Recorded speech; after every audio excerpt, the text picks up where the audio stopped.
Welcome. Be sure to like and subscribe for more scary stories, or I will come for you. I'd like to take this opportunity to wish you all a very Merry Christmas and a Happy New Year. All of my listeners have made this channel what it is today, and I am deeply grateful to everyone that returns for my stories week on week. I fucking love you guys.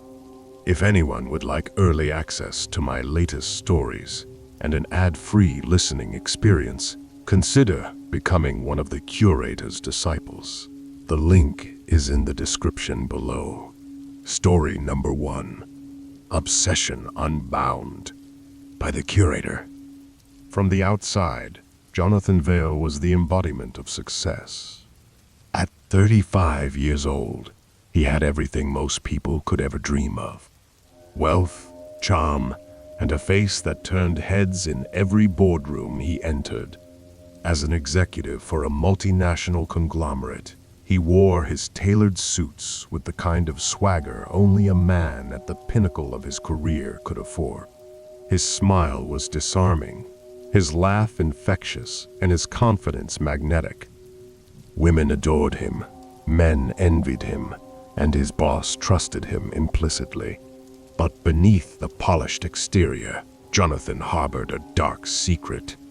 He was bored, numb even, with the life he had so effortlessly mastered. The money, the women, the 5-star dinners, it all felt hollow. Despite his perfect life, there was a part of him that yearned for something primal, something that clawed at the darkest corners of his mind. He had felt it for years, an itch he couldn't quite scratch. It began in childhood with an inexplicable fascination with gore and violence. He would replay gruesome war documentaries and devour horror films, rewinding the scenes most people would shield their eyes from. His fascination deepened as he aged, morphing into something far more sinister. By the time he reached his 20s, he was regularly consuming the most graphic videos he could find online. Car crashes, animal maulings, industrial accidents. He told himself it was just curiosity, that it was harmless. But the images didn't just disturb him, they excited him. The adrenaline rush, the pounding of his heart, the way his skin prickled, it became intoxicating. Now, a decade later, Jonathan was no longer satisfied with the curated, sanitized violence he could find on the surface web. It was too controlled, too fake. He needed something real, something raw. He stumbled upon the dark web one evening, purely out of curiosity, after overhearing a younger colleague bragging about buying illegal substances online. He wanted to see if the stories were true, if there really was a hidden underbelly to the internet. What started as an idle fascination quickly spiraled into an obsession. He spent hours navigating hidden forums and marketplaces, slowly learning the unspoken rules of the dark web. He devoured content that most people wouldn't dare to imagine, each new discovery feeding a hunger he didn't fully understand. The anonymity emboldened him, allowing him to indulge without fear of judgment. Forums discussing illicit trade, forbidden content, and cryptic codes became his nightly playground. At first, it was enough to read the stories, to know there were others like him lurking in the shadows. But over time, the thrill began to fade. The forums felt like mere appetizers, tantalizing but unsatisfying. He needed more. He didn't want the usual shock factor the dark web promised. He craved something deeper, darker, something unfiltered and pure. One night, as he browsed a particularly obscure forum, he found it. The post was buried in a thread of seemingly innocuous chatter, marked only by a hyperlink titled "Pound of Flesh," exclusive access, and a cryptic message. The ultimate experience for those who crave true brutality. Are you ready? His finger hovered over the mouse for a moment, his heartbeat quickening. It felt like crossing a line, like stepping into a place he could never return from. But the hunger gnawed at him, urging him forward. He clicked. The screen went black for a moment before the site loaded. The design was minimalist, stark white text on a black background. A brief message greeted him. By entering, you agree to absolve us of all liability. Your actions are your own. Do not share this link. Discretion is paramount. Welcome to Pound of Flesh. Below the message was a button that read Enter. Jonathan hesitated, a nervous thrill coursing through him. The air in his pristine, modern apartment suddenly felt heavier, the silence more oppressive. He clicked the button, and the screen transitioned to a live feed. Jonathan leaned forward in his chair, his breath shallow and his pulse hammering in his ears as the live stream began. The screen came to life with the sound of faint static before the image stabilized. The setting was grim and unapologetically raw. The room appeared to be some sort of basement or abandoned industrial space. Cracks spiderwebbed across the walls, which were stained with years of accumulated blood and grime. Rusted pipes snaked along the ceiling, dripping water onto the concrete floor below, where it pooled into dark, reflective puddles. The air in the room, even through the screen, seemed to hang heavy with moisture, sweat, and the metallic tang of blood. 2 chairs, bolted to the floor, stood in the center of the room, illuminated by a single flickering fluorescent light. Seated in them were a man and a woman, bound at the wrists and ankles with thick ropes that dug into their skin. Their heads lolled forward slightly, their faces obscured by sweat-soaked hair, their bodies slumped in the kind of exhaustion born from fear and prolonged suffering. Their clothes, once ordinary and unremarkable, were now torn, soaked through with sweat, and stained with streaks of crimson. The man was broad-shouldered, with a shaved head and a body that hinted at physical strength, though his current state rendered him powerless. His face was swollen from repeated blows, one eye completely shut, the other darting around the room in frantic, animal-like panic. He was breathing hard, his chest rising and falling in sharp, erratic movements. The woman was younger, mid-20s, with long blonde hair that clung to her blood-smeared face. She wore what looked like a light-colored dress, though it had been shredded to rags, exposing bruises and shallow cuts across her arms and legs. Tears streaked her dirt-smeared cheeks as she let out soft, pitiful whimpers that broke the heavy silence. Jonathan felt a rush of adrenaline that tingled in his fingertips.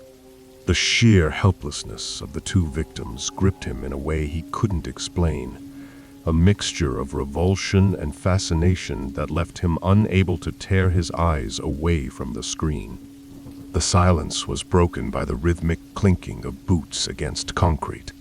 2 masked figures entered the frame, each carrying a calm, deliberate menace. Their outfits were identical, black, featureless jumpsuits that covered them from head to toe. Their faces were obscured by porcelain masks, eerily human, but warped in grotesque ways.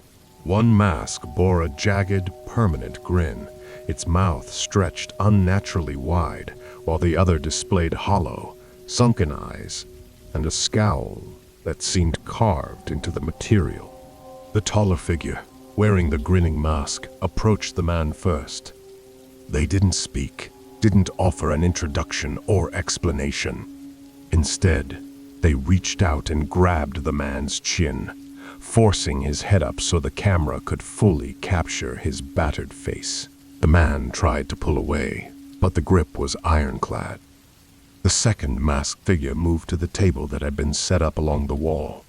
Neatly arranged on its surface were tools that sent a shiver down Jonathan's spine. Pliers, scalpels, syringes, a blowtorch, and a hacksaw. Everything was meticulously clean, gleaming under the harsh light, as though the performers took pride in their work. The grinning mask figure tore the duct tape from the man's mouth in one violent motion, eliciting a pained grunt. "Please," the man gasped, his voice cracking. "Please, I'll do anything you want. Just let me go." The scowling mask figure ignored him, selecting a pair of pliers from the table. They turned to the camera for a moment, holding the tool up as if presenting it to the audience. Then, without hesitation, they moved to the man's side and clamped the pliers onto his pinky finger. The man's screams were immediate and piercing as the figure began to twist the pliers, applying slow, deliberate pressure. The sound of bone grinding against metal was nauseating, and when the finger finally broke, the crack echoed loudly in the enclosed space. Blood pooled at the tip of the pliers as the masked figure stepped back, tilting their head as if admiring their handiwork. Jonathan couldn't look away. His palms were clammy, his breath shallow. There was something about the clinical precision of the act, the cold detachment of the performers, that made it impossible to turn off the screen. The woman wasn't spared. The grinning mask figure moved toward her with a scalpel, dragging the blade lightly across her forearm, just enough to split the skin. Blood welled up in thin lines, the red stark against her pale flesh. She sobbed, trying to pull her arm away, but her restraints held firm. The figure leaned closer, whispering something inaudible into her ear. Her sobs turned to guttural wails as the scalpel was pressed deeper, carving intricate patterns into her skin. The torture grew more brutal with each passing moment. The man's left kneecap was shattered with a hammer, the blow so forceful that it bent his leg at an unnatural angle. His screams turned hoarse, and his head lolled forward as though he were on the brink of passing out. The scowling mask figure wasn't satisfied with his silence. They produced a syringe filled with a neon yellow liquid and plunged it into his neck. Whatever it was, it jolted the man awake, his eyes wide with terror as fresh pain coursed through his body. The woman's torment was no less horrifying. The grinning mask figure retrieved the blowtorch, igniting it with a low hiss. They held the flame dangerously close to her thigh, the heat blistering her skin before it even made contact. When the flame finally touched her flesh, she shrieked, her entire body convulsing against the restraints. The smell of burning skin filled the room, a sickeningly sweet stench that made Jonathan's stomach tighten. Jonathan's heart raced as the torture reached its crescendo. Blood dripped freely onto the floor, pooling beneath the chairs. The man's breathing was ragged, his chest heaving as he struggled to stay conscious. The woman had gone almost silent, her voice reduced to weak, trembling moans. The masked figures worked in tandem now, switching between their tools with practiced efficiency. The hacksaw came out next, its teeth catching the light as the scowling mask figure approached the man. They started at his forearm, the blade biting into flesh and bone with horrifying ease. Blood sprayed in thick arcs, splattering onto the walls and the camera lens. Jonathan leaned closer to the screen, his breath hitching as he felt an inexplicable, primal thrill course through him. This was more than he had ever imagined. As the performers finished their grim work, they turned to the camera, bowing in unison. The feed abruptly cut to black, leaving Jonathan staring at his own reflection in the dark screen, his heart pounding like a drum. He didn't move for several minutes, unable to process the storm of emotions coursing through him. One thing was certain, he would be back. That night, Jonathan Vale slept better than he had in years. The heaviness that usually hung over him like a damp cloak had lifted, replaced by a dark exhilaration. For the first time in ages, his dreams were vivid, his mind replaying the chaotic symphony of pain he'd witnessed. He awoke refreshed, his usual morning routine imbued with a strange, almost euphoric energy. But as the day wore on, that energy twisted into something obsessive. During meetings, his sharp mind, once the cornerstone of his professional success, faltered. As his colleagues debated budgets and projections, Jonathan sat in silence, his fingers twitching under the table, his mind consumed with the memory of the night before. The grotesque details came flooding back. The screams, the unrelenting cruelty, the broken bodies of the man and woman. He felt his pulse quicken, his throat dry, his skin flush with a dark thrill that he could barely suppress. By the time evening rolled around, Jonathan's hands trembled as he typed the site's URL into his encrypted browser. The familiar stark design of Pound of Flesh greeted him, and he refreshed the page incessantly, waiting for the countdown to the next broadcast. When it finally began, he felt the rush all over again. Night after night, Jonathan returned to the site. Each time, the brutality escalated. The victims became a blur of suffering. Some pleaded for mercy, their voices hoarse from screaming. Others were defiant, spitting blood and curses until they could no longer muster the strength to fight back. The tormentors, faceless and methodical, introduced new horrors with each session. They wielded scalpels and chains, blowtorches and acid, transforming human bodies into canvases of pain. Dismemberment, branding, and slow, deliberate mutilation became routine, yet each session felt fresh to Jonathan, each atrocity feeding his insatiable hunger. He began to crave these nights, counting down the hours at work until he could return to the site. His once razor-sharp focus dulled. During meetings, he would stare blankly, mentally replaying his favorite moments from the streams. The sharp crack of a bone breaking, the searing hiss of metal branding flesh. These sounds echoed in his mind like a haunting melody. His colleagues noticed his growing distraction. He began missing deadlines, fumbling presentations, and declining invitations to office happy hours. Where once he had been the charismatic star of the office, Jonathan now moved through his days like a ghost, consumed by thoughts of carnage. Soon, watching wasn't enough.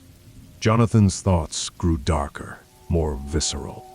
He began fantasizing about participation, not as a passive observer, but as an active agent of the violence. He imagined the feel of cold steel in his hands, the weight of a sledgehammer, the resistance of flesh and bone under his touch. He wanted to be in the room, to wield the tools, to be the one deciding when and how his victims would break. The power, he imagined, would be intoxicating. It became all he could think about. Jonathan's descent into the abyss didn't go unnoticed. Unbeknownst to him, the cybercrime division of the federal government had been closing in on Pound of Flesh for months. The site had drawn attention, not just for its horrifying content, but for the sophisticated network of users funding its operations through anonymous cryptocurrency transactions. Federal agents had infiltrated the forums, posing as eager spectators and even moderators, meticulously tracing Bitcoin wallets and encrypted communications. By the time they were ready to strike, the authorities had amassed a staggering amount of evidence. They didn't just plan to shut down the site, they wanted to dismantle the network, from its creators to its most devoted users. Jonathan, with his regular logins and encrypted chats with forum members, was an easy target. He was at home one evening, his apartment dimly lit by the glow of his computer screen, watching a restream of one of the more infamous sessions. His heart raced as he leaned forward, absorbed in the scene unfolding before him. Then came the pounding on his door, a sound so jarring it made him jump in his seat. Before he could react, the door was kicked in with a deafening crash. Armed agents stormed his apartment, shouting commands he barely registered. He was yanked from his chair, his face pressed into the cold floor as his wrists were zip-tied behind his back. They seized his laptop, his phone, his external hard drives, every piece of technology he owned. At his trial, the prosecution painted a damning portrait of him. They laid out his double life in painstaking detail. The respected executive by day, the voyeur of human suffering by night. Screenshots from the site, chat logs, and financial transactions left no room for doubt. Jonathan sat stone-faced through it all, unmoved even as the jury recoiled at the evidence. His defense tried to argue insanity, claiming he was a victim of an undiagnosed psychopathy that drove his compulsions. But the jury saw him for what he truly was, a man who had everything but craved destruction. They returned their verdict swiftly, guilty on all counts. Jonathan was sentenced to life in prison without the possibility of parole. Even in the suffocating monotony of his prison cell, Jonathan's mind remained consumed by pound of flesh. He replayed the broadcasts in his memory, savoring each moment like a treasured keepsake. The screams, the blood, the sheer helplessness of the victims. He clung to those images, reliving them whenever the walls of his cell felt too close. The other inmates avoided him. There was something about his presence that unsettled even the most hardened criminals. His gaze was too intense, his smile too unnerving, as if he was savoring some private joke they weren't in on. In his isolation, Jonathan's fantasies deepened. He no longer wanted just to watch. He longed to feel it for himself. He imagined the warm spray of blood on his skin, the crunch of bone beneath his grip, the power of holding someone's life in his hands. Some urges, he realized, never truly die. As he sat in his cell, staring at the blank concrete wall, a slow, chilling smile spread across his face. Story number 2. The Plague Market. By the Curator. My name's Alex. This happened when I was 21, when I thought I was smarter than everyone else. I guess I should start by telling you a little about myself, and why I'm not on this earth anymore. I've always been the type of person who's more comfortable around ideas and data than people. Growing up, I was the classic gifted kid everyone hated. I breezed through classes without studying, but I never really fit in anywhere. My parents were proud of me in a distant sort of way, but they were also overworked and always busy. My dad's a lawyer, and my mom's a doctor, so they didn't have much time to deal with my weird hobbies. And I was weird. While other kids were watching cartoons or playing video games, I was dissecting frogs I'd find in the backyard or reading about how the Black Death wiped out half of Europe. I was fascinated by anything dark, creepy, or unexplained. Viruses, especially, fascinated me. They're invisible, microscopic assassins that can bring entire civilizations to their knees. I wanted to understand how they worked, how something so small could be so destructive. By the time I got to college, I was majoring in biology, but not for the same reasons as my classmates. Most of them wanted to be doctors or researchers, saving lives and curing diseases. Not me. I wanted to understand the dark side of biology. I wanted to know how pathogens evolved, how they spread, and how they could be manipulated. I guess you could say I had a morbid curiosity. Outside of school, I had another hobby, hacking. I wasn't some genius-level coder, but I knew my way around a computer. I'd gotten into it in high school, mostly just for fun, messing around with old security systems, breaking into Wi-Fi networks, stuff like that. But as I got older, I started exploring deeper parts of the internet, places most people don't even know exist. The dark web was like a secret world to me, full of forbidden knowledge and dangerous people. I didn't take it seriously at first. To me, it was just a place to satisfy my curiosity. But curiosity can be dangerous. It was one of those quiet Friday nights that almost felt surreal, like the calm before a storm you couldn't see coming. My dorm room was a mess, as usual. Unwashed coffee mugs cluttering my desk, biology textbooks stacked precariously in the corner, and a tangle of wires snaking from my laptop to my second-hand monitor. The air smelled faintly of burnt popcorn from the communal kitchen down the hall, mixed with the cheap, citrusy scent of the air freshener I'd overused to mask the odor. I wasn't doing anything special, just scrolling through the dark web like I often did when I was bored. I'd always been drawn to the hidden corners of the internet, not for anything illegal, really, but because I liked the feeling of stumbling across something secret. It felt like exploring an endless labyrinth, where every click could lead to treasure or disaster. Usually, it was the same old stuff: forums for hackers bragging about their exploits, marketplaces selling fake IDs, counterfeit money, and drugs, or endless conspiracy theories posted by people who'd clearly spent too much time online. But that night, something different caught my eye. The link was simple, unassuming, just a string of random characters followed by the words Genesis Market. I almost skipped over it, but something about it tugged at my curiosity. It didn't have a description, no flashy banners or promises of anything specific. Just the name. I hesitated for a moment, then clicked. The screen went black, and for a second, I thought my laptop had crashed. But then, the page loaded. The website was stark, just a black background with white text and a few navigation tabs at the top. It looked ancient, like something pulled straight out of the early days of the internet. No logos, no ads, no pop-ups. Just a list of categories: chemicals, equipment, biological agents.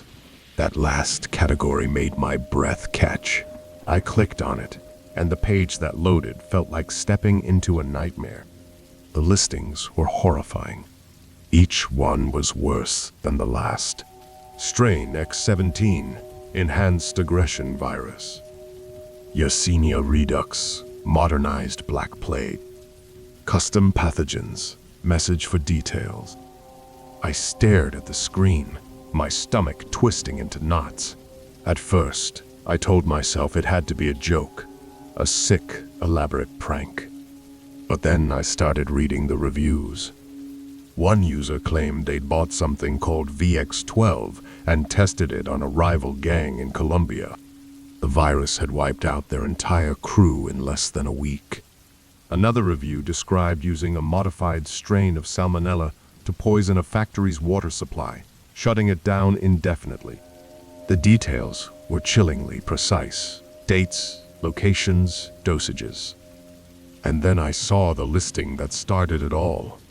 Pathogen Beta 13, mild, non-lethal virus for experimental purposes. Perfect for beginners.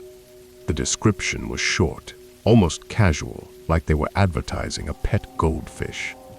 And the price? Only $20.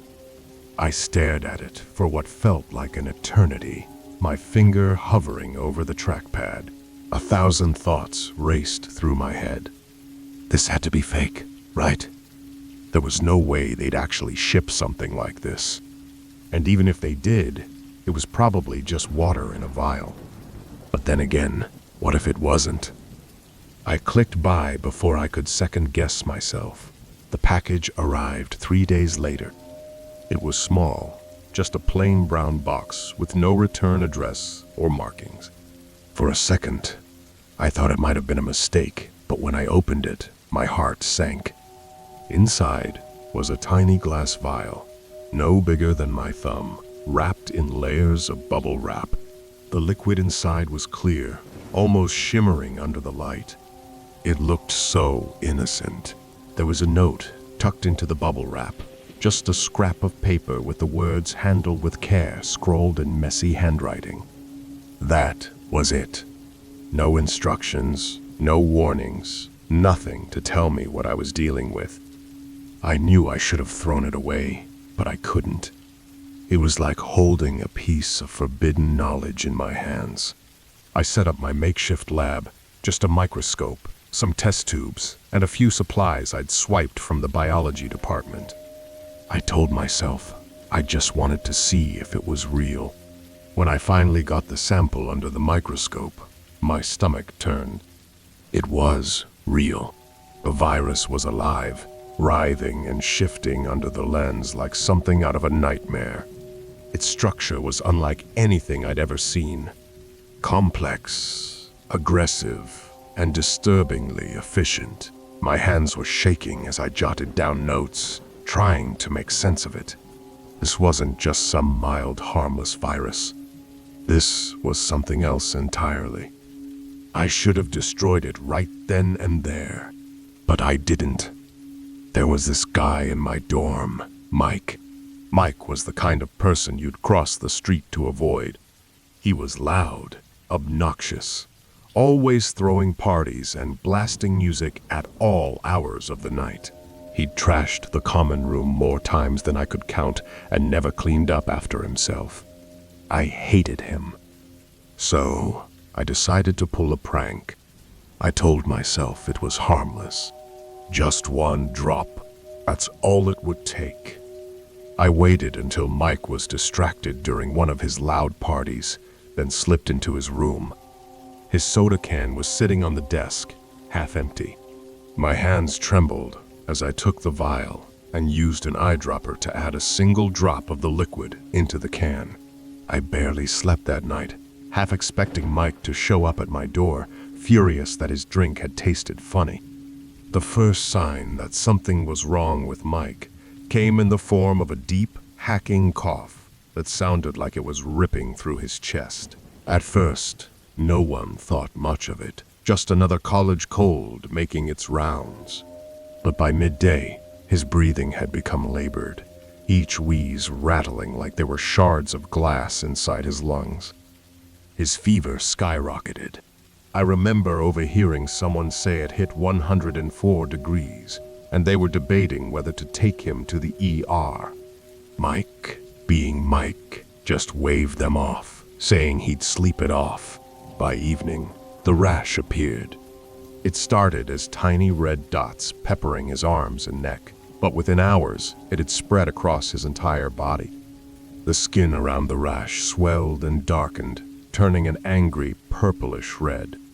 I saw him stumbling down the hall, shirtless, scratching at his chest so hard he left bloody streaks behind. The worst part was the vomiting. I didn't see it myself, but I heard it. Wet, heaving sounds echoing from the communal bathroom. When someone finally dragged him out, they said the vomit wasn't just bile or stomach contents. It was black, thick, and sticky, like tar, and it stank so badly the entire hallway reeked of it for days afterward. His behavior changed too. Mike was never exactly calm, but now he was frantic, pacing the halls, muttering to himself, slamming his fists against the walls. At one point, he started screaming, this guttural, primal sound that sent chills down my spine. He kept saying he felt something crawling under his skin. He clawed at himself, scratching and tearing at the rash until chunks of his skin came off in bloody strips. I saw him once, just for a second, when he passed by my door. His eyes were wide and bloodshot, with streaks of red spidering through the whites.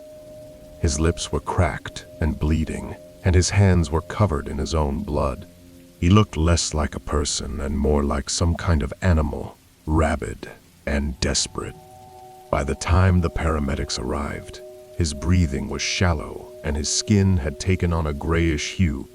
They tried to stabilize him, but Mike went into a violent seizure right there in the hallway. His body convulsed so hard it took 3 people to hold him down. And then, just like that, he stopped moving. The next day, it was like a switch had been flipped. The entire dorm turned into a nightmare. At first, it seemed like everyone was just sick, coughing, sneezing, complaining about fevers. But within hours, the symptoms escalated, just like they had with Mike. Rashes, vomiting, and that horrifying black sludge spilling out of their mouths and noses. The smell was unbearable, a mix of rotting flesh and something chemical, sharp enough to sting your nose. The dorm halls were chaos. People were collapsing in the middle of the hallway, convulsing or clawing at their skin. Some were screaming for help, while others just sat there, staring blankly, like they were already dead inside. And then the violence started. One girl, Sarah, attacked her roommate with a shard of broken glass, screaming that she was infected with spiders. Another guy threw himself out of the third-floor window, convinced he could fly away from it.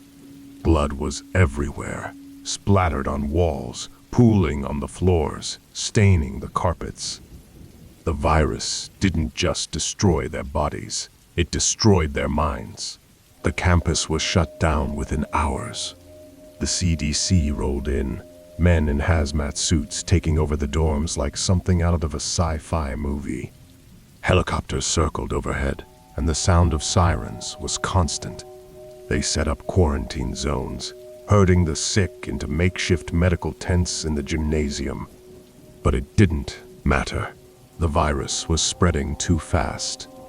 I was lying on my bed, staring at the ceiling, trying to block out the sounds of people screaming and coughing outside.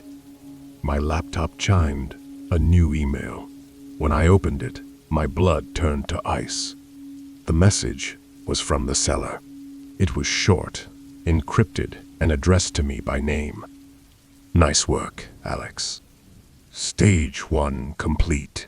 Let's see how far this goes. Oh, and by the way, you're infected too. Want the antidote?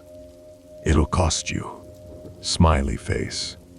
My hands were shaking so badly, I almost dropped my laptop. How did they know my name? How did they know I'd released the virus? I tried to reply, but the message disappeared as soon as I closed it. It was like it had never existed. Panic set in. I checked my reflection in the mirror, searching for any signs of infection. No rash, no redness in my eyes. Not yet, anyway. But the seller's words echoed in my head. You're infected too. I knew I had to act fast. I don't remember much about the next few hours after that email. My mind was racing, my body trembling.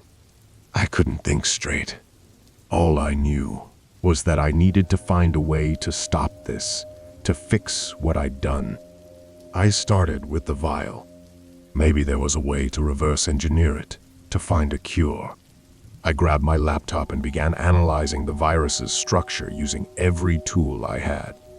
The more I learned, the more terrified I became. This thing wasn't natural. It wasn't just a virus, it was a weapon. The genome was like nothing I'd ever seen before. It was built to mutate in stages, each one more horrific than the last. Stage 1 caused flu-like symptoms and skin rashes. Stage 2 triggered internal bleeding, organ failure, and severe neurological damage. And Stage 3, that was the worst. The virus attacked the brain, driving its host into a state of uncontrollable rage before finally killing them. But that wasn't the scariest part. The virus had a failsafe. It was designed to adapt to any antidote or treatment. The cellar hadn't just created a pathogen, they'd created a nightmare. By the third day, the campus was unrecognizable. The halls were eerily quiet, except for the occasional scream or the sound of someone coughing up blood. The quarantine had failed. The virus was spreading beyond the university. I saw news reports about outbreaks in nearby towns. Hospitals were overwhelmed, and the government was scrambling to contain the chaos. And then I noticed the symptoms in myself. It started with a fever, just a mild one, barely noticeable. Then came the headaches, sharp and relentless, like someone driving nails into my skull. My hands started shaking, and every muscle in my body ached. I couldn't ignore it anymore. I was infected. Another email arrived that night. Feeling it yet? The clock's ticking, Alex. The antidote is ready, but it's going to cost you $5 million. Pay up or enjoy stage 3. I wanted to scream, to throw my laptop against the wall, but I couldn't afford to waste time.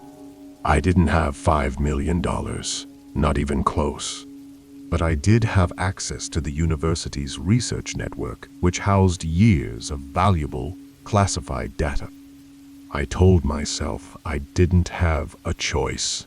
I hacked into the system and began downloading everything I could find. Genetic research, pharmaceutical formulas, experimental treatments. It felt wrong, but I was desperate. Within hours, I had a buyer. An anonymous bidder on the dark web offered me $8 million for the data. Enough to buy the antidote and maybe even escape this nightmare. I made the deal.